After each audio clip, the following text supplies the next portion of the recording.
तो आज हम इस वीडियो में पढ़ने वाले हैं पर्सनल आइडेंटिटी यानी व्यक्तिगत पहचान। अगत तंत्र का एक टॉपिक है ये और 2021 बैच के लिए 4 नंबर में पूछा गया है। इस वीडियो में हम इसे कंप्लीट पढ़ेंगे और आप अगर इस वीडियो को कर लेते हो तो ये मोर देन इनफ होगा आपको अच्छे मार्क्स गेन कराने के लिए। तो देख लेते हैं, इंट्रोडक्शन से स्टार्ट करते हैं पर्सनल आइडेंटिटी के। तो कह रहे हैं कि the group of characteristics by which an individual is recognized by himself and others is known as identity। गुणों का ऐसा समूह जिसके द्वारा किसी व्यक्ति की पहचान होती है उसके द्वारा और दूसरे लोगों के द्वारा, उसे हम क्या कहते हैं? आइडेंटिटी कहते हैं। इसके दो टाइप्स होते हैं, complete identity and partial identity. Complete identity मतलब पूरी तरीके से पहचान और पार्शियल आइडेंटिटी मतलब हल्की फुल्की ऊपर ऊपर से जानकारी प्राप्त करना किसी के बारे में। देखते हैं difference between complete and partial identification. तो कंप्लीट यहाँ पर हमने फैक्टर्स ले रखे हैं जिन पर हम इनके बीच में डिफरेंस करने वाले हैं। तो पहला है, दोनों की डेफिनेशन देख लेते हैं। तो कंप्लीट आइडेंटिफिकेशन की डेफिनेशन अगर हम देखते हैं तो क्या है? Stabilises the exact identity of a person with certainty. किसी इंसान के बारे में या किसी भी जीव के बारे में जानकारी प्राप्त करना, कंप्लीटली जानकारी प्राप्त करना मतलब उसके बारे में सारी जानकारी, उसकी सारी पहचान हो जाना क्या कहलाता है? कंप्लीट आइडेंटिफिकेशन कहलाता है। वहीं पार्शियल आइडेंटिफिकेशन क्या है? Establish only journal characteristics not exact identity. इसमें क्या है कि ये जर्नल कैरेक्टरिस्टिक्स को बताता है सिर्फ, और इसमें हम एग्जैक्ट आइडेंटिटी नहीं जान सकते किसी के बारे में। जैसे कोई इंसान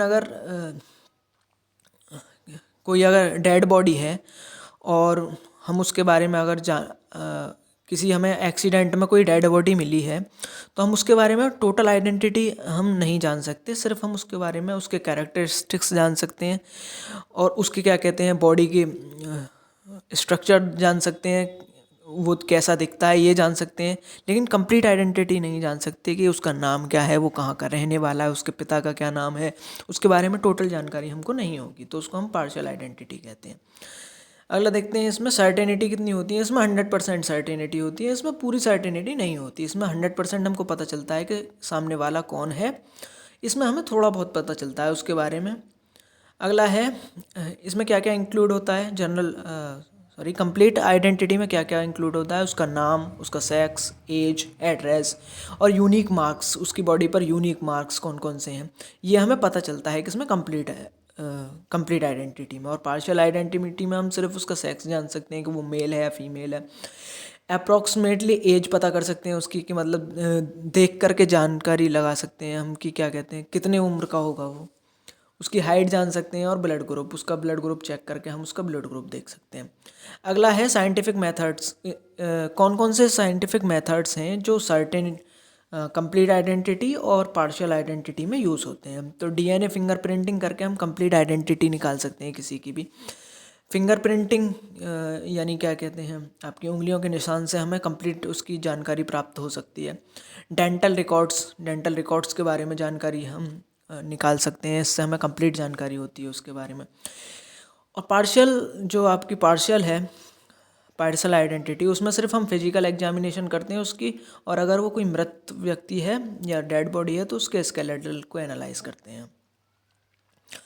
एग्जाम्पल क्या है इसमें? जैसे फिंगरप्रिंट को और आपके डीएनए को मैच कराकर हम उसकी कंप्लीट आइडेंटिटी देख सकते हैं। लेकिन पार्शियल आइडेंटिटी में क्या है, हम सिर्फ determine that the body is of a male aged 25 to 30। हम पार्शियल आइडेंटिटी में हम क्या सर्टेन आइडेंटिटी में हम क्या डीएनए और फिंगरप्रिंट्स को देखकर हम उसके बारे में पूरी जानकारी ले सकते हैं। लेकिन इसमें क्या है, हमें पार्शियल आइडेंटिटी का क्या है एग्जांपल, कि हमें सिर्फ उस बॉडी के बारे में क्या पता है कि उसकी एज पता है, वो कितने उम्र का है, और ये पता है कि वो मेल है या फीमेल है। अगला देखते हैं, पॉइंट्स ऑफ आइडेंटिफिकेशन। कौन कौन से पॉइंट्स होते हैं किसी व्यक्ति के बारे में उसकी व्यक्तिगत जानकारी या पहचान लेने के लिए?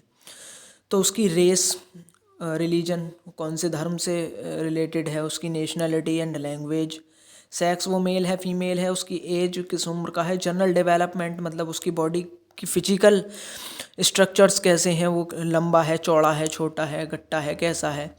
मोल्स मतलब उसके शरीर पर कहीं तिल है क्या। स्कार्स कोई दाग धब्बा है क्या उसके शरीर पर या फेस पर, टैटूज से हम जानकारी ले सकते हैं।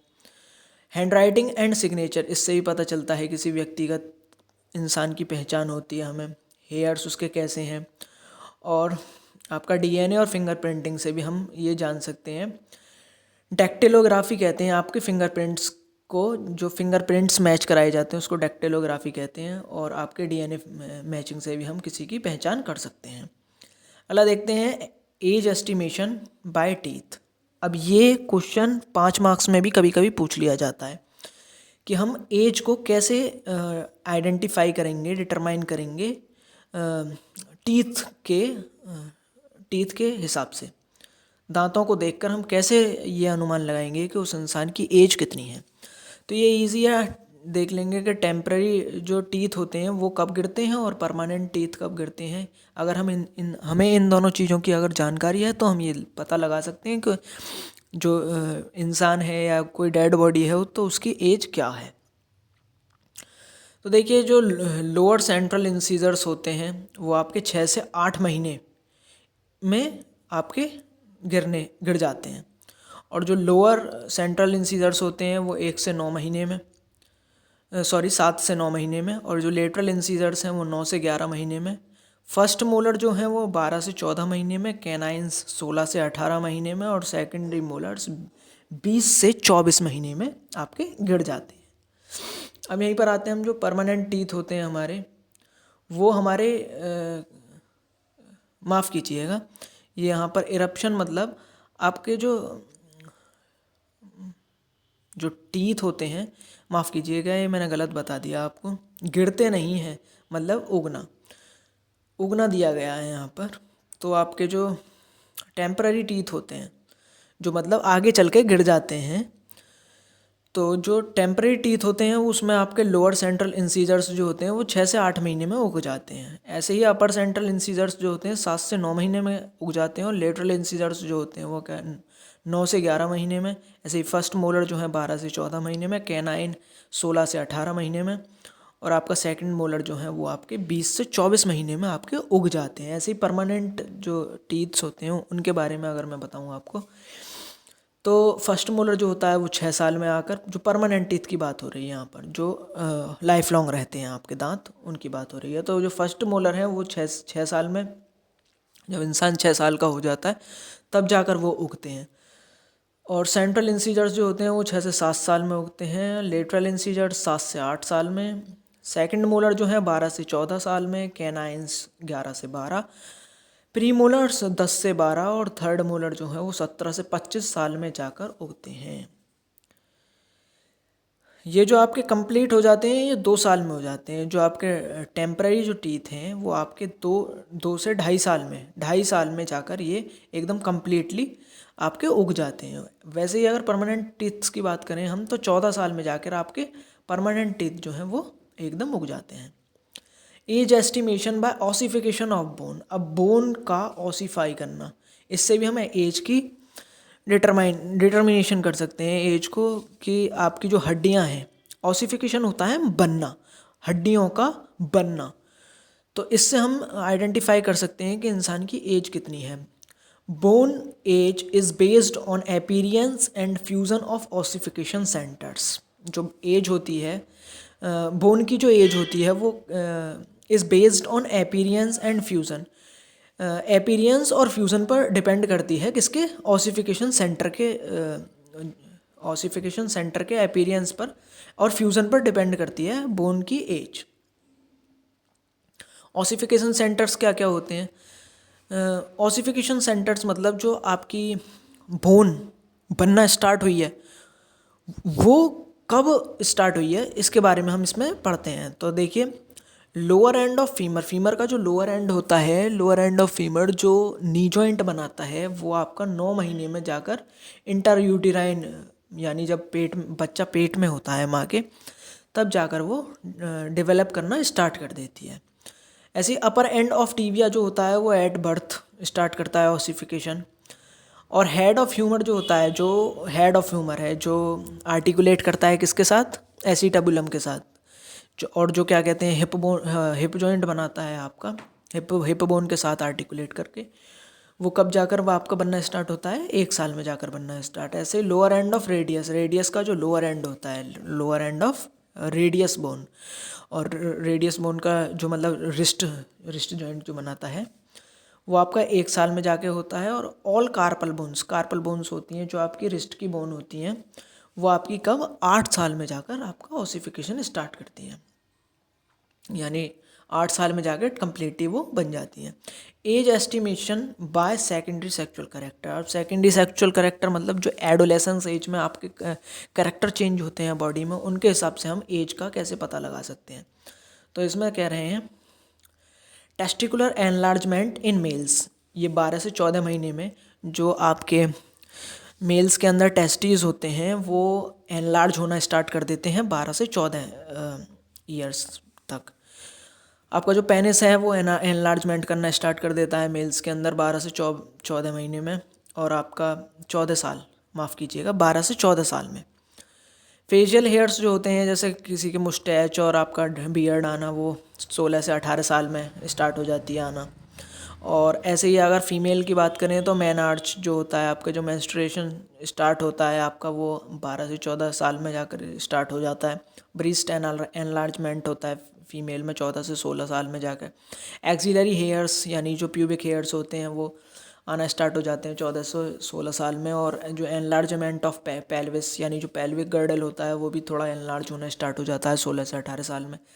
Fully development of secondary sexual character in males, वो 16 से 18 साल में जाकर स्टार्ट मतलब हो जाता है। जो डेवलपमेंट जो होता है सेकेंडरी सेक्सुअल कैरेक्टर का, वो फुल्ली डेवलप हो जाते हैं कैरेक्टर्स किस में, 16 से 18 साल में जाकर। तो इससे हम ज्ञात कर सकते हैं कि उस इंसान की या उस महिला की एज कितनी है। अब देखते हैं आगे है medical legal importance of age, tattoos, marks and the occupational marks. यानी मेडिकल लीगल इम्पोर्टेंस क्या है उम्र की, टैटूज़ की, और दाग शरीर पर कोई निशान हो उनकी क्या है, और ऑक्यूपेशनल मार्क्स क्या होते हैं ये भी देखते हैं।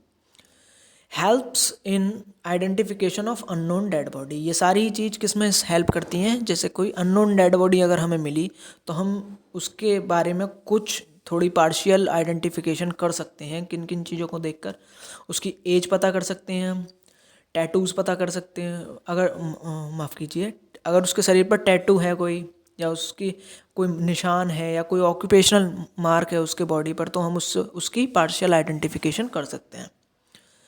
अगला है हेल्प्स इन मैरिज लॉज। जो एज होती है वो आपकी हेल्प करती है मैरिज लॉज में। मैरिज लॉज मतलब जैसे 18 साल से अगर कम उम्र है तो चाइल्ड मैरिज करना एक अपराध है, उसमें एक हेल्पफुल होती है। As helpful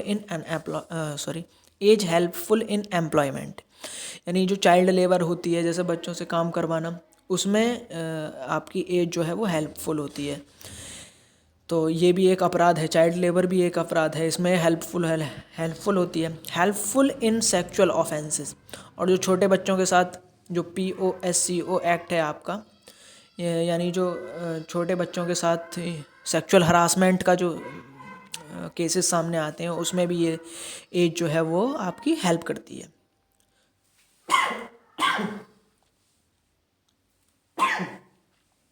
sorry. टैटूज में reveal clues like name, religion and gang symbols, और आप टैटूज से ये ज्ञात कर सकते हो, या टैटूज इस बारे में बताते हैं कि जो आपको या तो इंसान है कोई सामने, या कोई डेड बॉडी है, तो टैटूज़ पे कभी कभी लोग बाग टैटूज़ अपने नाम का टैटूज़ बनवा के रखते हैं, तो उससे नाम हम उसका डिटरमाइन कर सकते हैं, पता लगा सकते हैं। कुछ लोग अपने शरीर पर, हाथों पर अपने रिलीजन का कोई सिंबल बनवा के रखते हैं, जैसे ओम बनवा लेना, तो वो भी एक क्या है, एक आइडेंटिफिकेशन का हमारे लिए एक तरीका है। गैंग सिंबल्स, बहुत से जो क्या कहते हैं अपने अपराधी होते हैं, वो अपने गैंग का सिंबल अपने बॉडी पार्ट्स पर टैटू करवा कर रखते हैं, तो उससे भी हमें काफ़ी हेल्प मिलती है इसमें। अब आया है आपका ऑक्यूपेशनल मार्क्स। अब ऑक्यूपेशनल मार्क्स क्या है कि कोई इंसान किसी काम को करता है और उसकी वजह से उसके शरीर पर कोई अगर निशान आ रहा है तो उसको हम ऑक्यूपेशनल मार्क कहते हैं। जैसे कारपेंटर होता है, जो बढ़ई होता है आपका, वो लकड़ियाँ काटता है आरी से, 100 इंजरीज हो जाती हैं उसके हाथ पर कभी कभार। जैसे उसका हाथ कट जाता है या कोई इंजरी हो गई है, तो उससे हम उसके बारे में जानकारी प्राप्त कर सकते हैं कि ये एक कारपेंटर की बॉडी है। टेलर जो होता है उसके निडल प्रिक्स यानी सुइयों के जो आपके निशान होते हैं, सुई गड़ने के निशान। और स्टूडेंट्स, अगर स्टूडेंट है वो, तो हम इससे ज्ञात कर सकते हैं कि उसके हाथों पर पेन के निशान होंगे। जैसे अब आप हो, अब लिखते हो तो पेन की इंक उंगलियों पर छप जाती है, तो ये भी एक आइडेंटिफिकेशन का एक तरीका है। अगला देखते हैं।